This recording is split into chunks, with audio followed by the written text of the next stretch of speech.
제가 목사님 몇 분들과 함께 식당에 간 적이 있습니다. 그래서 음식을 시키고 그 음식을 조리하기 위하여 휴대용 가스 버너가 사용이 되었습니다. 그런데 막 음식이 끓다가 가스불이 꺼지는 거예요.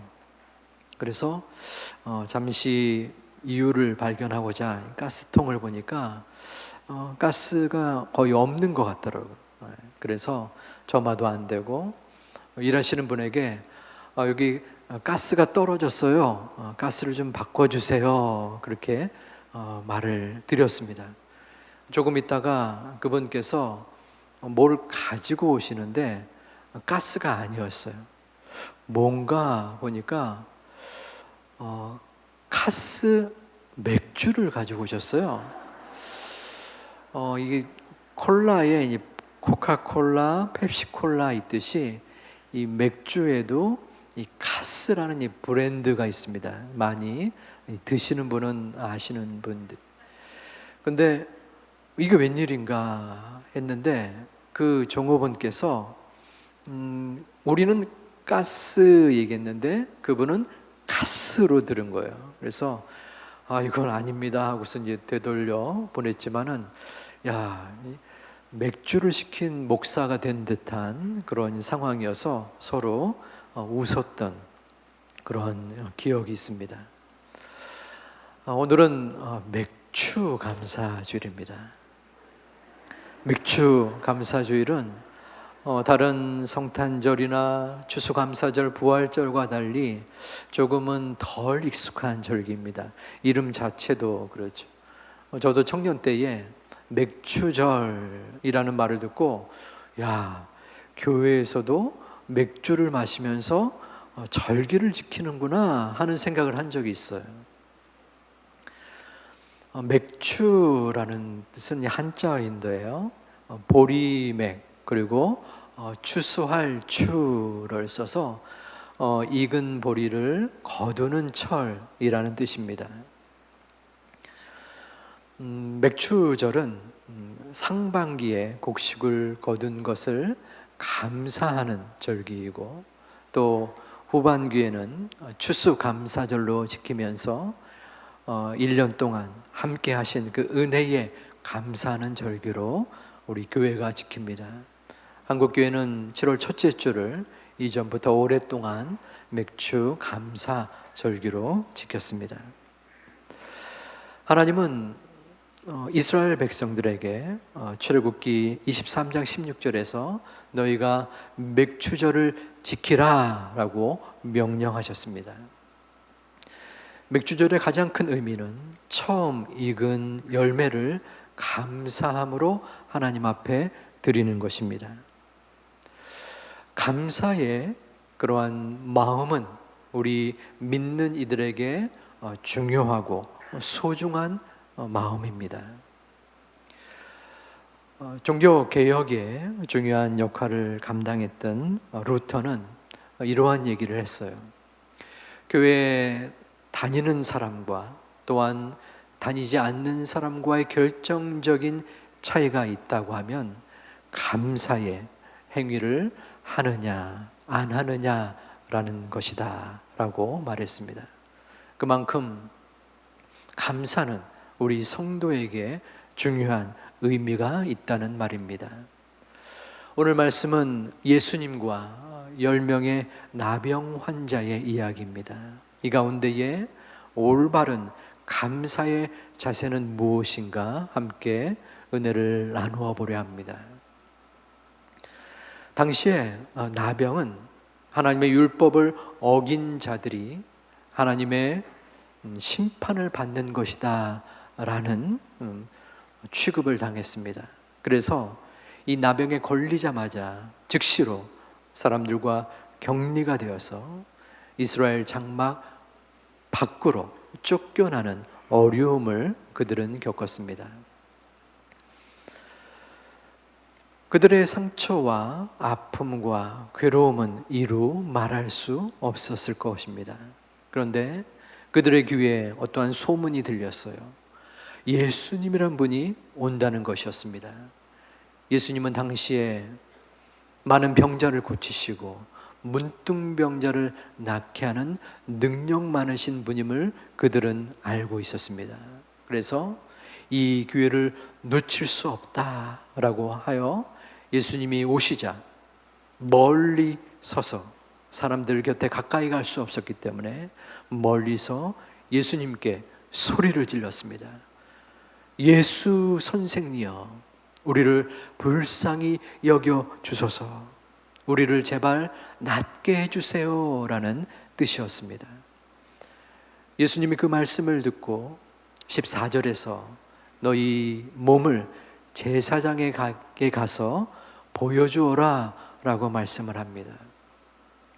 당시의 제사장은 의사의 역할을 감당했습니다.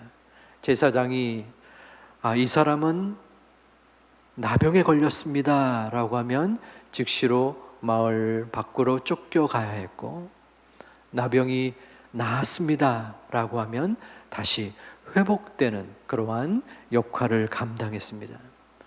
그런데 예수님은 병이 이제 나았다 라고 말한 것이 아니라 그저 너희가 제사장에게 가서 너희 몸을 보여라 라고 말씀하신 거예요.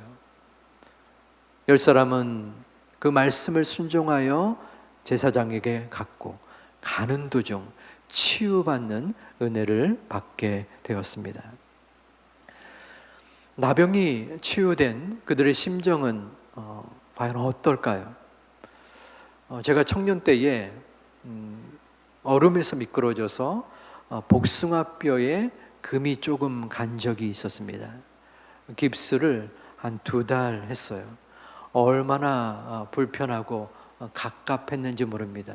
2달이 지난 후에 깁스를 뗄 때에 너무 후련하고 또한 기뻤던 기억이 지금도 생생합니다. 그런데 하물며 이들은 나병 환자입니다.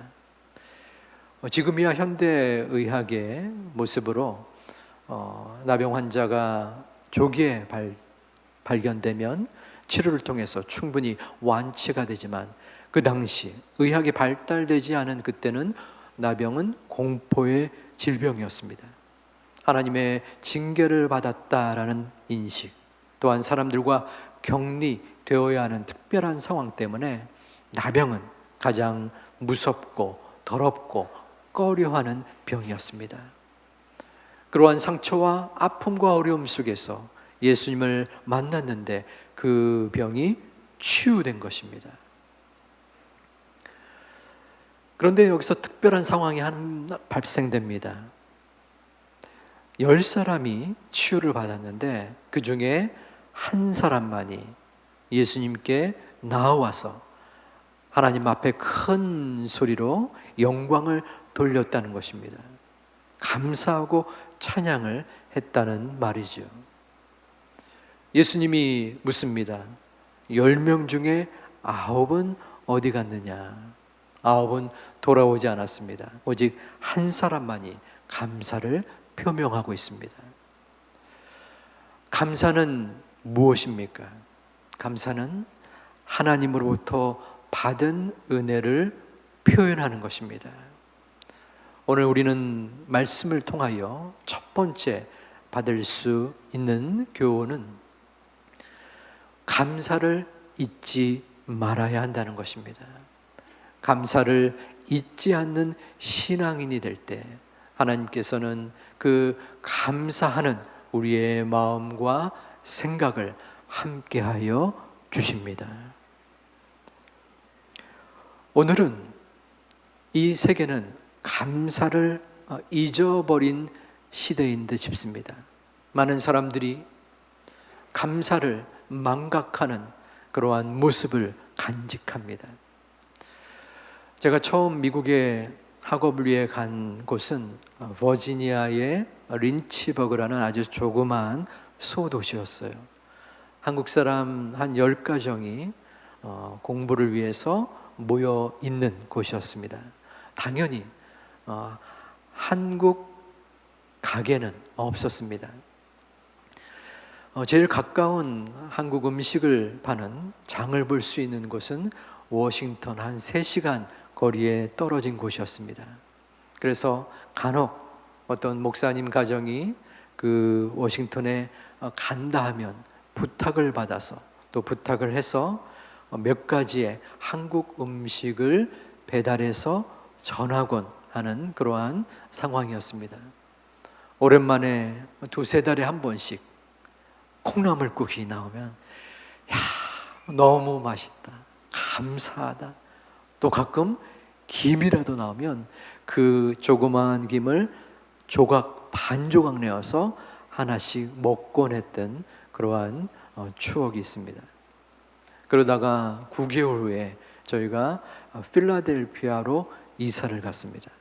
거기에는 한인들이 그래도 한 2-3명 됩니다.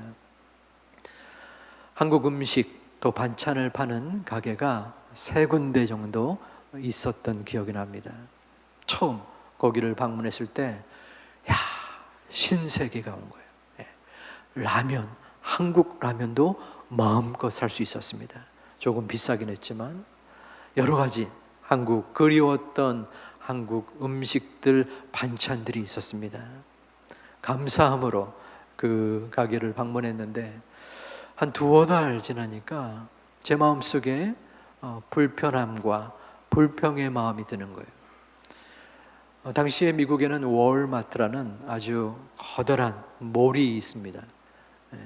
그곳에 마음껏 풍족하게 한국 음식은 없지만 편안한 그러한 장을 볼 수 있는 공간이 있었습니다. 하지만 한국 마트는 그곳에 10분의 1, 20분의 1 아주 작은 규모로서 간신히 그 좁은 통로를 걸어가는 그러한 불편함의 마음이 저에게 있었던 거예요. 그러면서 그 얘기를 하니까 제 아내가 얘기하더라고요. 옛날 생각을 못 한다고. 그러면서 저의 미숙함과 또한 우둔한 자아를 다시 한번 바라보았습니다.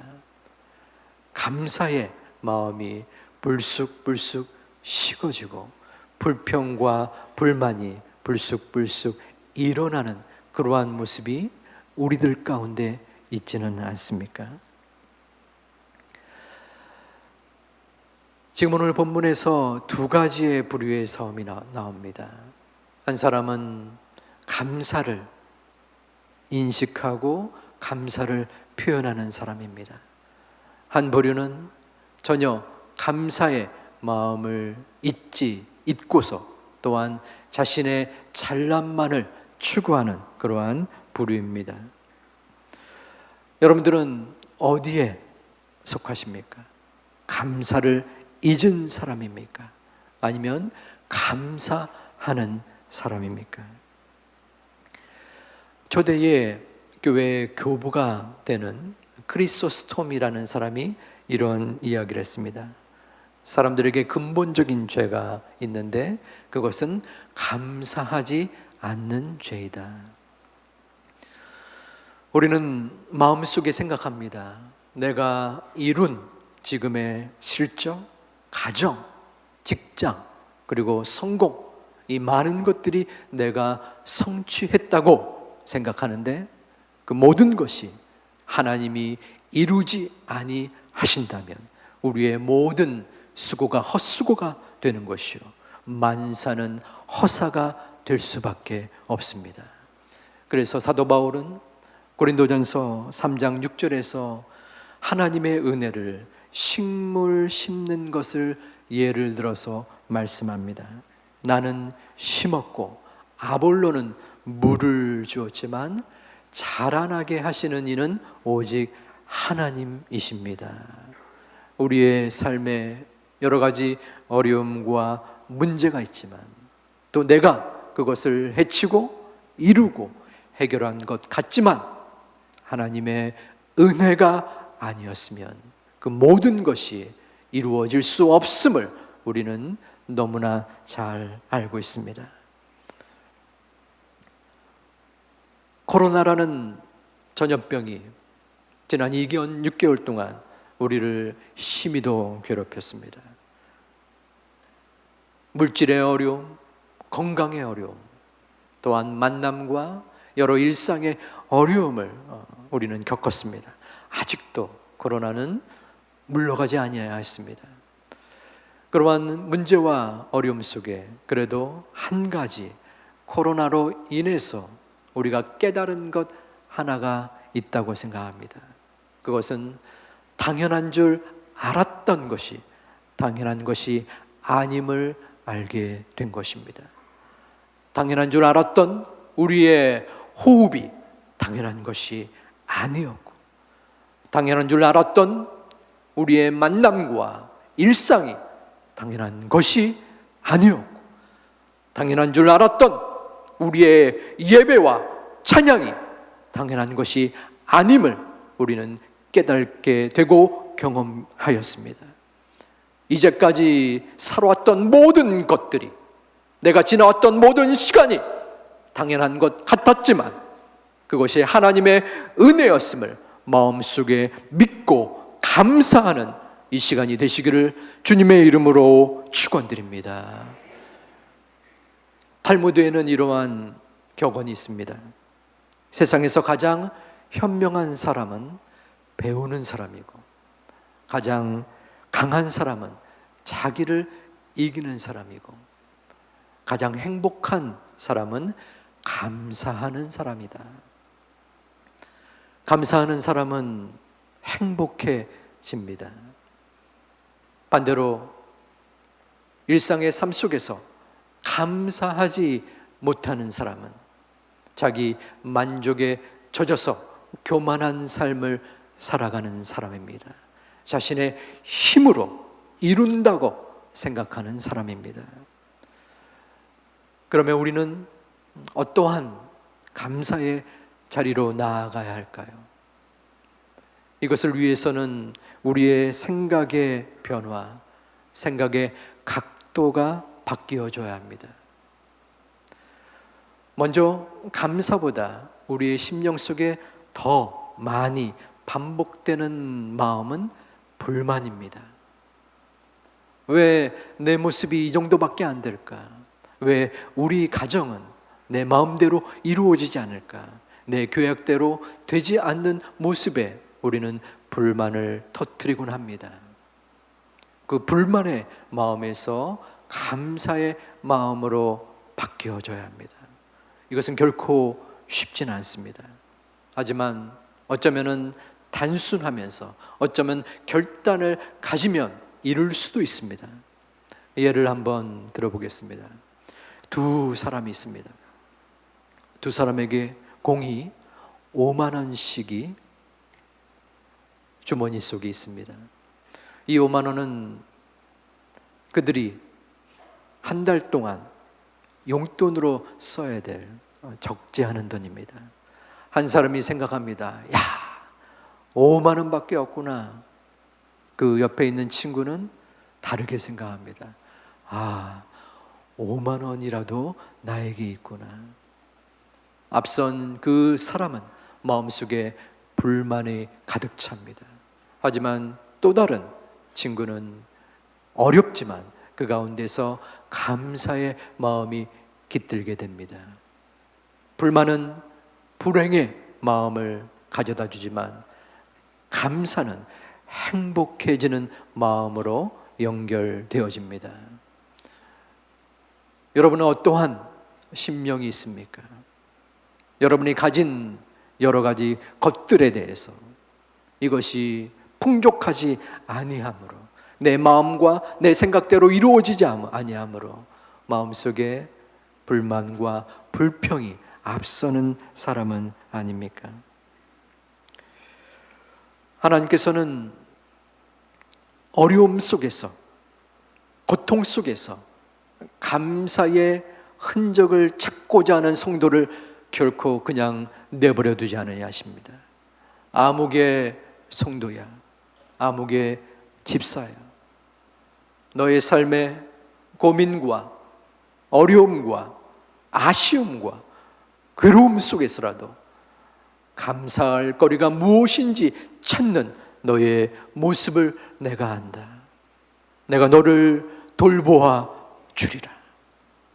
어려움 속에서, 고통 속에서 마음 뿌려 기도하고 하나님을 바라보는 너를 내가 붙잡아서 든든하게 세워주리라 말씀하고 계십니다.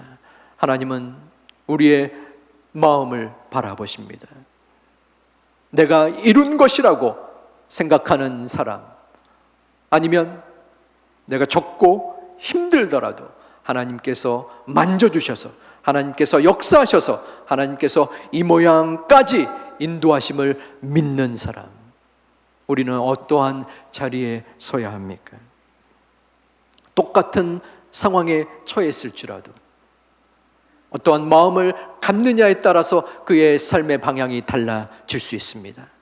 어떤 사람은 나락에 빠질 수도 있고, 어떤 사람은 감사와 행복으로 나아갈 수 있습니다. 그 차이는 감사입니다.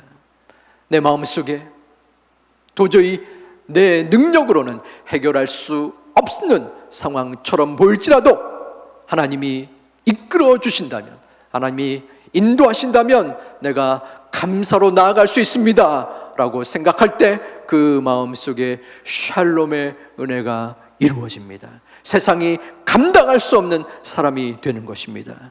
우리가 마음속에 풍족함을 주셔도 감사하고, 힘겨움을 주셔도 감사하고, 장미꽃을 주셔도 감사하고, 장미 가시를 주셔도 감사하는 하나님의 자녀들이 되시기를 주님의 이름으로 축원을 드립니다. 두 번째, 우리가 말씀 속에서 얻을 수 있는 교훈은, 진정한 감사는 믿음에서 나온다는 것입니다. 10명의 나병 환자 중 한 명만이 예수님께 다가왔습니다. 하나님 앞에 감사를 드렸지만 그 사람은 자신을 고쳐준 예수님께 또한 감사를 드렸습니다. 예수님이 그를 바라보시고 그의 믿음을 칭찬하셨습니다. 내 믿음이 너를 구원하였노라. 그 사마리아인은 자신의 질병도 고쳤지만 자신의 영적인 질병도 고침을 받았습니다. 여기서 주목해야 할 것은 그 이방인이 예수님께서 자신의 나병을 고쳤기 때문에 나와 감사를 표한 것이 아니라는 것입니다. 그는 예수님의 발 밑에 엎드렸습니다.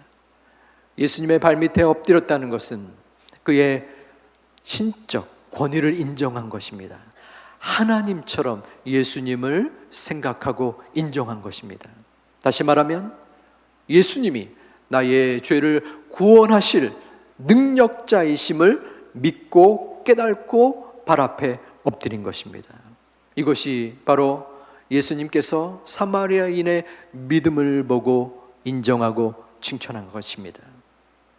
이방인이 감사할 수 있었던 그 진정한 감사는 바로 그의 믿음에서 비롯된 것입니다. 우리가 마음속에 믿음이 있을 때 우리의 진정한 감사는 좀 더 성장할 수 있습니다.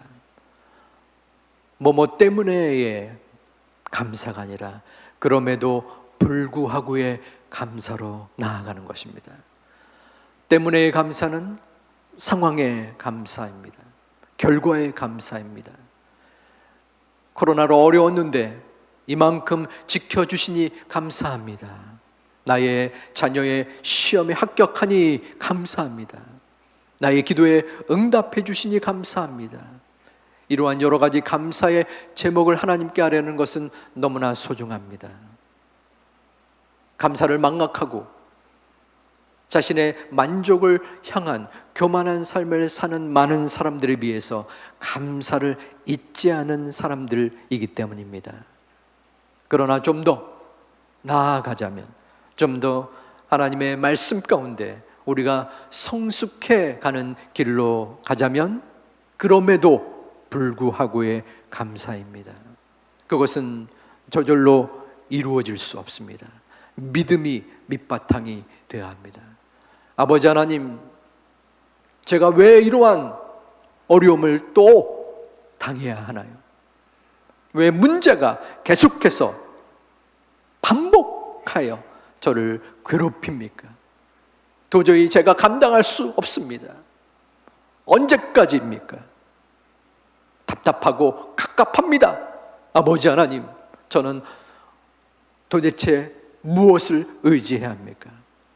과연 하나님이 살아 계시기나 한 겁니까?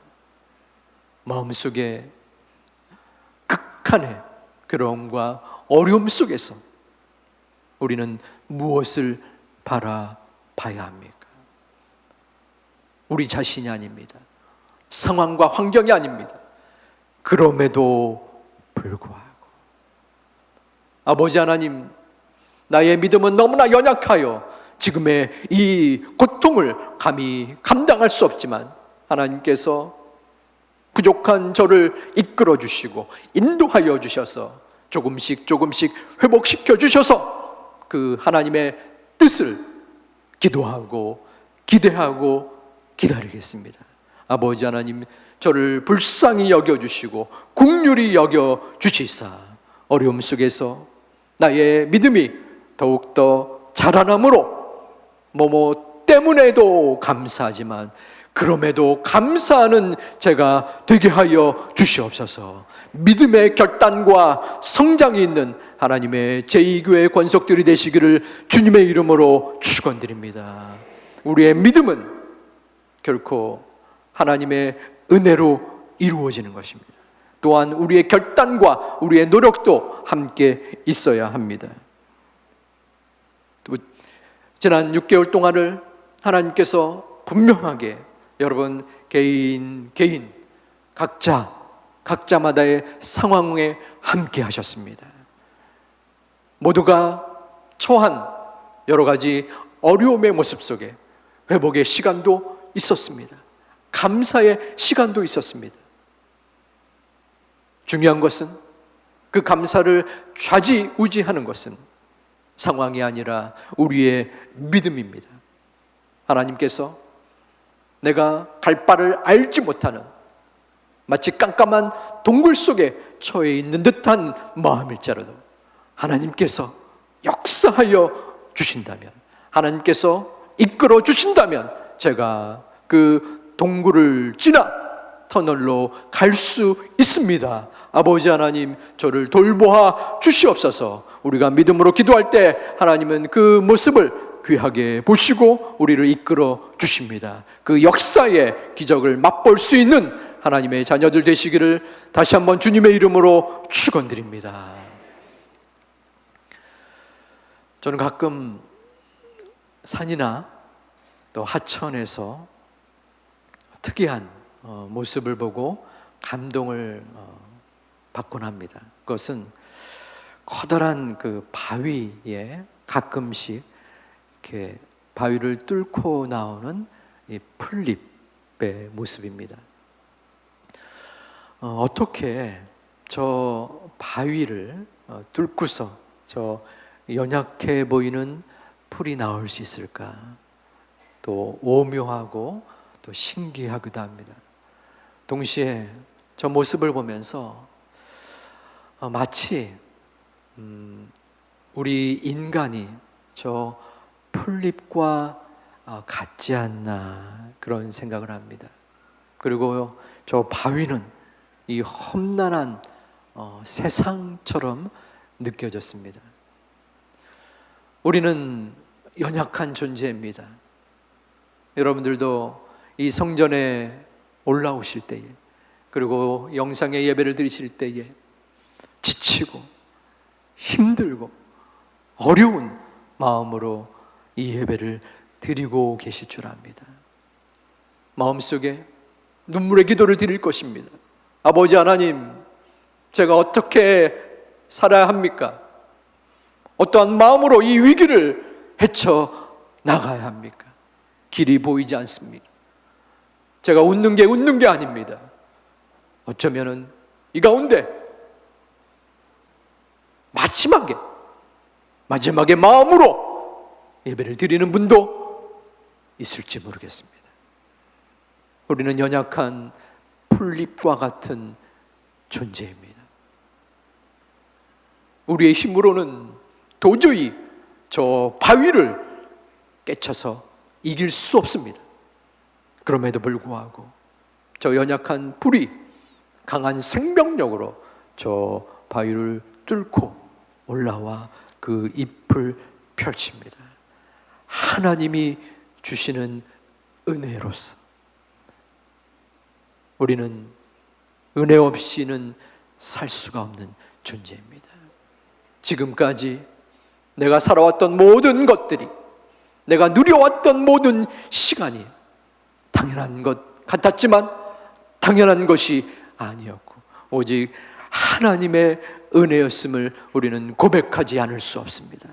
이 시간, 이 예배가 일주일에 한 번 당연하게 드린 예배가 아니라 하나님께서 지금 이 순간 찾아와 주셔서 나의 마음을 만져주시고 나의 부족한 믿음을 깨쳐주시고 회개케 해주시고 다시 한번 하나님께로 돌아가며 하나님께로 온전하게 은혜를 구하는 제가 되게 하여 주옵소서. 성령 하나님이 만져 주시옵소서. 기도하고 간구하고 하나님을 찾는 하나님의 자녀들이 되시기를 이 말씀을 준비하시는 예수님의 이름으로 축원합니다.